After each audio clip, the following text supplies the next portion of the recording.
on the police department. Reason being stop days, you had your signal turned off when I got behind you. I know you turned it on before you turned. You gotta have it on 100 feet prior to the turn, okay? Do you have your insurance on you? I was 34 signal unit.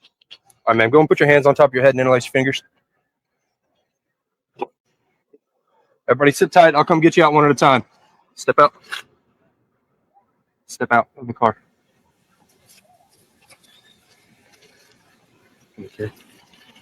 You have everything illegal on your person? No. Okay. Hey, do you mind searching for me? Yeah. Okay. Go and do a full search. Okay.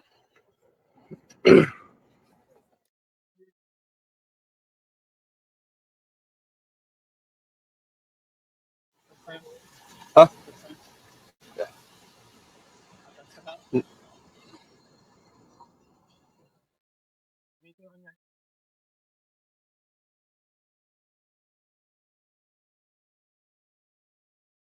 34, one running, going, north.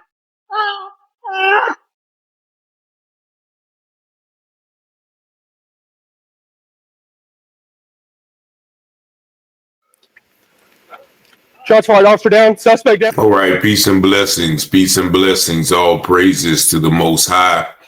And what you just witnessed is the body cam footage from Arlington police officers in Texas, where they brutally executed our young brother, Treshun Miller.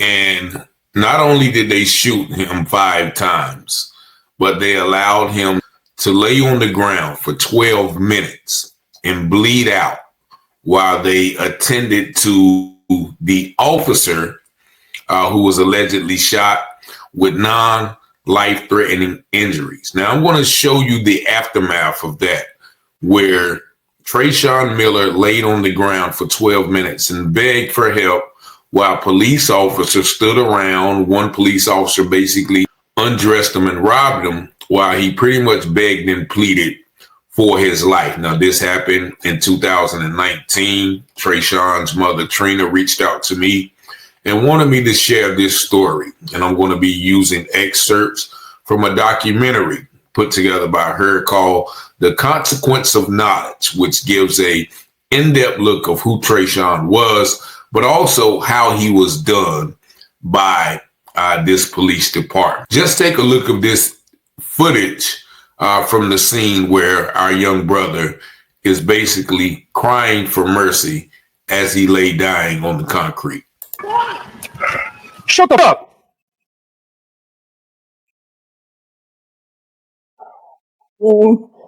Ouch. Ouch. Yeah. No.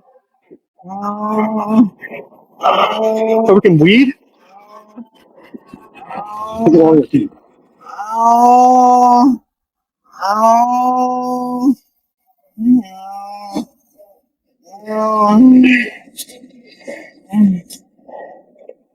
Fucking still.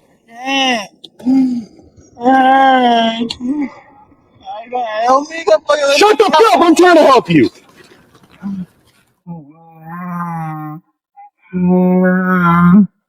in my chest, in my stomach. He got me in the stomach and How are you robbing me? Why am I robbing you? Get your leg down.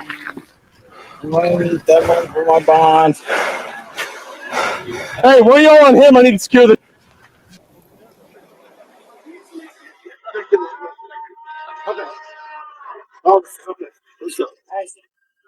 No, he's alive. The guy over there is alive. Okay. Hey, get your medic, get your pot. Get your pot.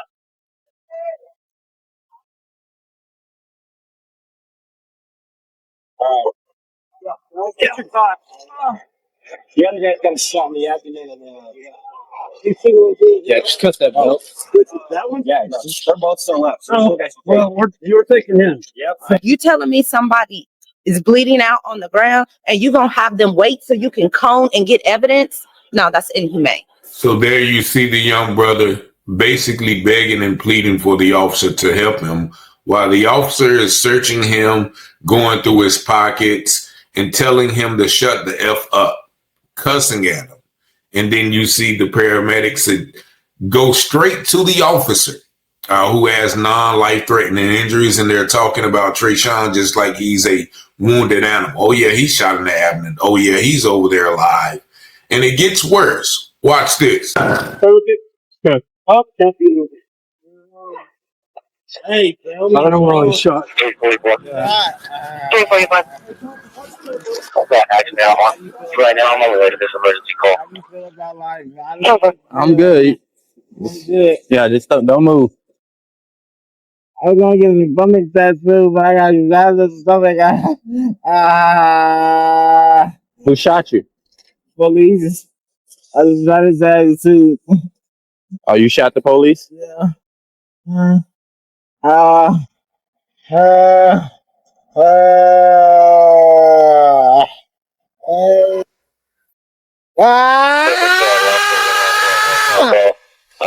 Just like no whether I'm saying that sounds like a very good death report. Can you call us back and see if he can come to the station to make that report? Already? Sounds like yes, it's pretty coincident. We're gonna have a lot of resources tied up. So everybody's worried about the weapon. Nobody's worried about me. We got EMS coming to you. What happened if you start shooting at people? I got to send me up. Have you taken any type of drug? 2019. What drug have you taken? I'm gonna. Hey, help me, bug. I can't. This documentary is to shed light and challenge the minds of how one thinks of the so-called government structure. Yeah. The police, the city, the state are always protected. The invisible yet visible racist acts happen because of how you view the black man. He is lesser than. Imagine coming face to face with your killer to gather information to fight a case on your own. These so-called black civil rights attorneys only take a clear-cut, open and shut case. They are not seeking real justice. If they do, the retainer is $20,000. This is laughable. Who can afford that? The entire structure is designed to give you the illusion of fairness.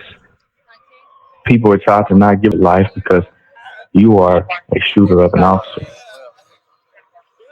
I want to emphasize inhumane acts that violated his right to live.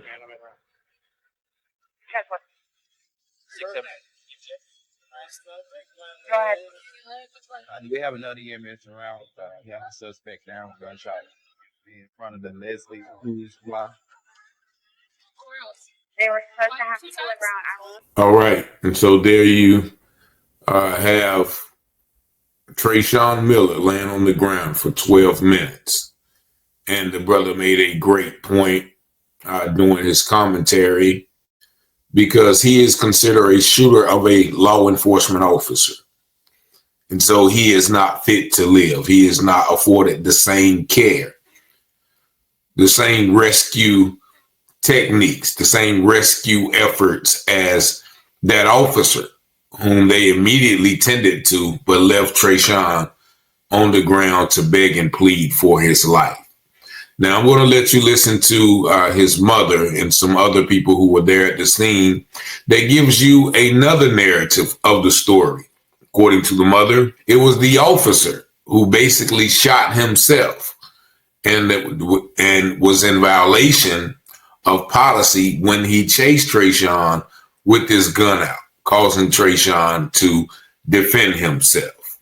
And so let's look at some more narrative, some more commentary from people who were there at the scene and also people who were there and collected evidence thereafter. Today, on November the 9th, we decided to come out to the site memorial that we have set up for Treshun. We wanted to come out and speak about the actual night Treshun was shot, January 11th, 2019. I think it's important that we provide a narrative that alters the Arlington Police Department. I wanted to be able to, we wanted to be able to show what we feel happened based on evidence that we have acquired from the Tarrant County District Attorney. And at this site here is where Treshun actually was shot and where he landed, and was then taken 2 blocks from here to Arlington Memorial Hospital. In that incident, Treshun was a passenger in the vehicle, as police reports have stated. In that conversation, he was the advocate for all 4 of the passengers in that car. He had a very good understanding of what traffic stops and violations could take place and things that could happen, because he experienced them regularly with Arlington Police Department. And that's how the traffic stop began, with the officer actually running the license plate and reading from the license plate reader a prior traffic violation.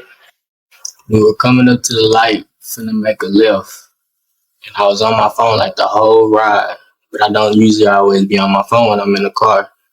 But some told me to just look up and look behind you. So when I just rose up, I see a police car behind us, but they don't got on no lights, not even the headlights. And I got in the left turn lane, and the cop pulled up behind me, and I turned my blinker on. We made the turn. I got in the right lane to turn, and he turned the lights on and pulled us over, and I pulled into the parking lot. And then he came up to the window, asked us some questions, asked for my ID and my insurance, didn't even look at the stuff really, just handed it back to me, started talking into his radio to get other people to pull up. So some just told me, like, go on live because something just might happen and stuff. So I go on my live and I'm just sitting there. I ain't say nothing at first. Then the police officer comes to the window. And he was like, something like, have y'all ever been arrested in this car? And he was just asking, like, what was the previous cases that they had and everything. So then he asked Jessica to take her keys out. Trey, like, don't do that. She took them out. And then the officer snatched them from her. Then Trey was like, oh, nah. So he was like, call your cops. He was like, and then she tried to call her daddy. I think he took her phone too. So then Trey was like, well, somebody make a call or something. But I'm still on live recording. I didn't want to, like, end my live just in case something had happened. So then Trey was like, can you call your supervisor or your chief or something? And the officer just started laughing. So once he finally got out, they told him to put his hands behind his back, and then he just pushed off the officer and took off running. You know, the 2 lives took off after him. And they was running with their hands on their guns, and they yelled something, but they was on the other end of the parking lot, so I don't know exactly what they yelled. And Trey looked back, and in the middle of him looking back, the first live pulled his gun out. So Trey, you know, pulled his out, and they just started shooting at each other. And the first live fell. You know what I'm saying? Trey tried to take off running again. That's when the live, I guess, hit him. Wherever he hit him at to make him fall, he kept shooting.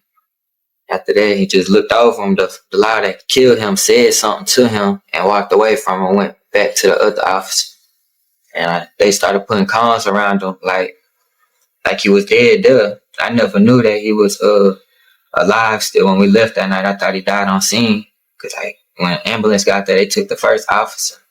And then they took, you know what I'm saying? It was like 30, 45 minutes later, you know what I'm saying, after the shooting at Trey, the second ambulance came and picked him up. I didn't see Trey move after that. He just kind of laid there. They put me in a cop car, came back a couple minutes later, got me out, put me in handcuffs, and put me back. They left me there for like 4 hours. They tried to talk to me that night, but I couldn't really say anything. Like, I hadn't even actually cried yet. Like, I couldn't physically cry. I was in shock. And then they said eventually around 2 a.m, can somebody come pick you up? And I was like, no, like, everybody's asleep and y'all are taking my car. So, and my phone. So, like, I don't have anywhere to go. Like, I was just going to have to drop me off at my parents' house. And they finally eventually took me home. I couldn't really see Trey from where I was in the car. I saw when they were putting him into the ambulance, but that was the last time I saw him. And I didn't know he was dead until I got home and somebody told me. Officer Alex Quintanilla was chasing Treshun with his gun out. There's screenshot evidence of that, and then there's Assistant DA Tim Gillespie's statement acknowledging that Officer Quintanilla was chasing Treshun with his gun out. At the point Officer Quintanilla pulled his gun, Treshun was in the act of running away. By Officer Quintanilla pulling his gun out, he was in violation of the use of force policy and procedure for Arlington Police Department. So at the point Officer Quintanilla chased Treshun with his gun out, Treshun was in an active legal right to defend himself. And we believe that's what happened. We believe Officer Quintanilla chased Treshun with his gun out and shot himself. In return, Treshun defended himself. In return, Officer Austin Williams fired on Treshun. From the autopsy report, from the police report, Treshun was hit 5 times and succumbed to those injuries, not just on the shots themselves, but the lack of rendering aid. There were 3 police officers around him, looking at him. He asked Jay Wilson, "Bro, help. I need help. Bro, help. I need help." Over and over and over for 12 minutes.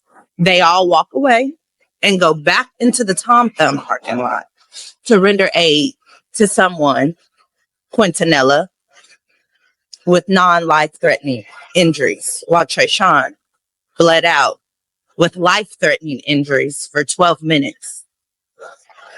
No aid was rendered to him. They asked for his name, but that's it. Everybody left. You can hear Trey yelling from over here to the Tom Thumb parking lot. Shut the fuck up.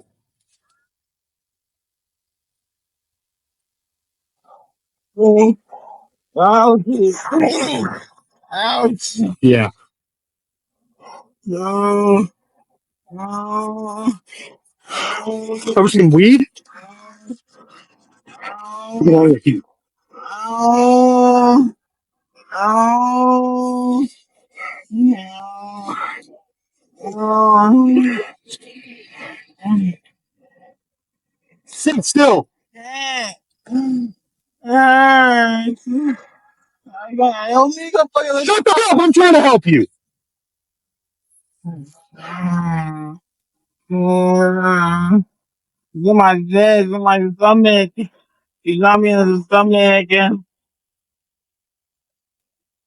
Why are you robbing me? Why am I robbing you? Keep your leg down. That won't go my bond. Hey, what are y'all on him? I need to secure the.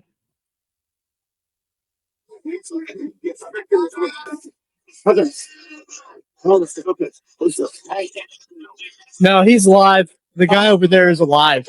Hey, get your man, get your caught. Get your caught.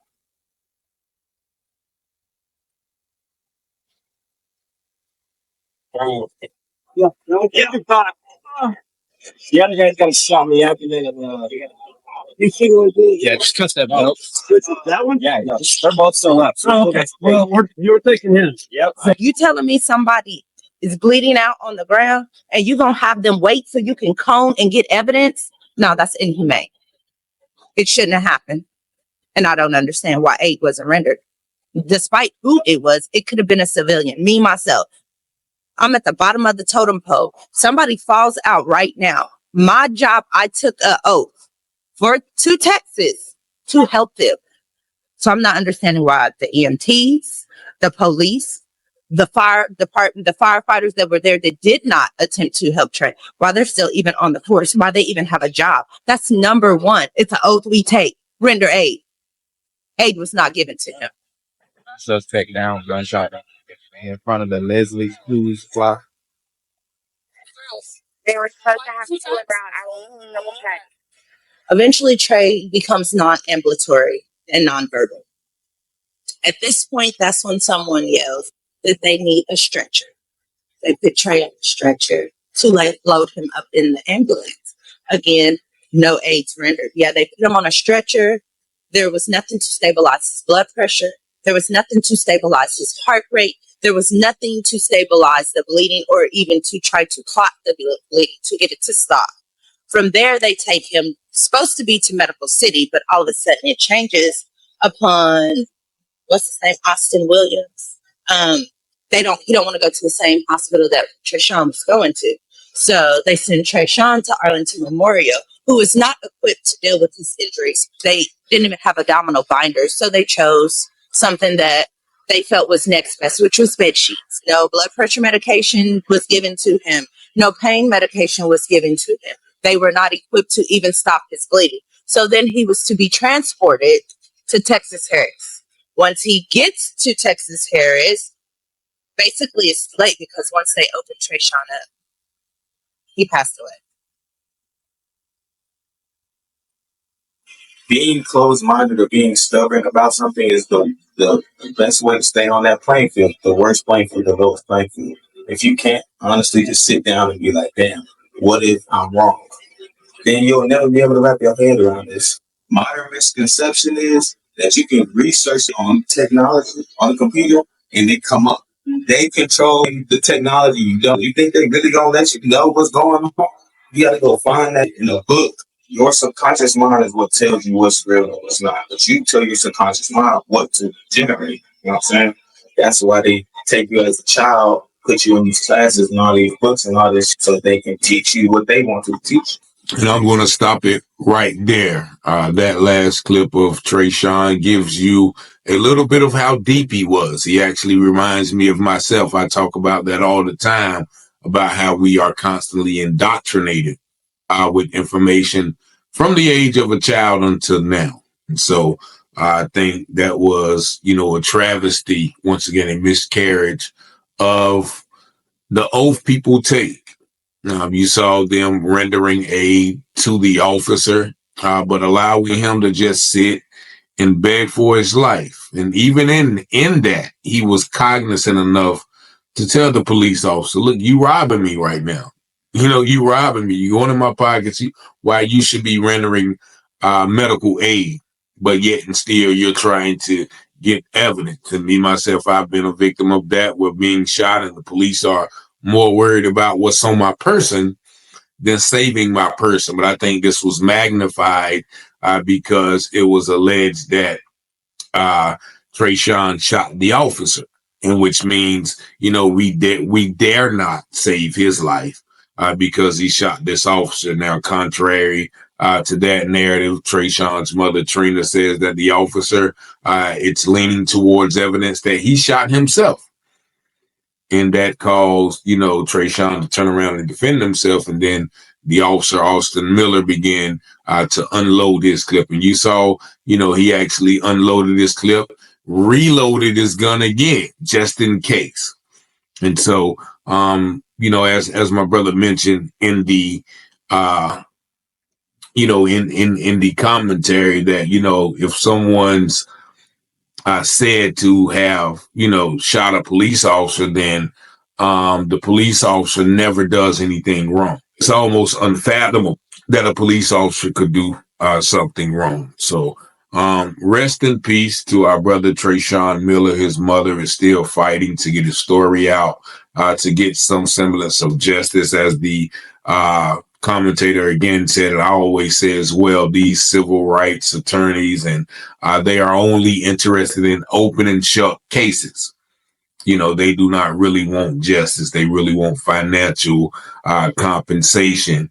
And if it's not an open and shut case, then, they really won't touch it. But this is an open and shut case. We can clearly see from the footage that they left this man on the pavement to die without rendering aid. One thing they do say after they shoot a black person is, yeah, we rendered medical aid. They cannot even lie and say that in this situation where you see the young man handcuffed and the officers rifling through his pants, everybody just standing over them, chastising me. Well, that's what you get for shooting people, and all of those things. And one officer just berating him, shut the F up, put your effing leg down.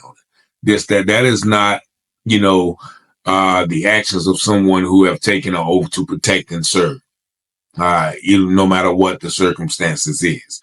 If he was accused or if he was alleged to have shot that officer, he was supposed to have his day in court, not bleeding out on the pavement while you guys berate him and pay more attention to another person with non-life-threatening injuries. But once again, shout out to the mother, his family. I'm going to put that the link for the documentary. The documentary is called The Consequence of Knowledge.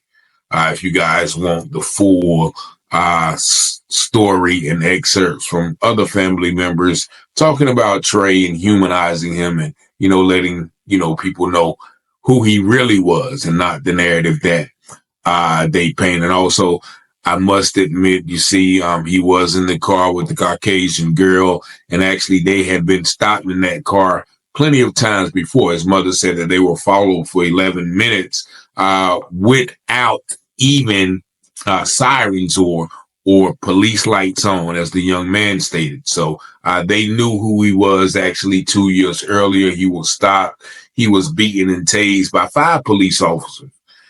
So they knew exactly who he was. That's why he was, sort of standing up for his rights. And the young white lady, I think her dad was a lawyer. And so she was, kind of shielded, I guess, from all the consequences of that. But, that I always say you have to be careful. And I think that did play a part in it, of making him a target if he, constantly associated with young white girls in the state of Texas. And, that's just my opinion. I may be wrong, but I know I've been stopped and I've been harassed by associating with white girls in Virginia Beach. And I was always the target of the investigation, as they put it. But y'all let me know what y'all think about this story in the comments. Y'all see the number 919-587-7782. Much love to Treshun Miller and his family and all of those who are continue to fight for justice and keep his name alive. Much love, peace, and blessings. Thank y'all for watching.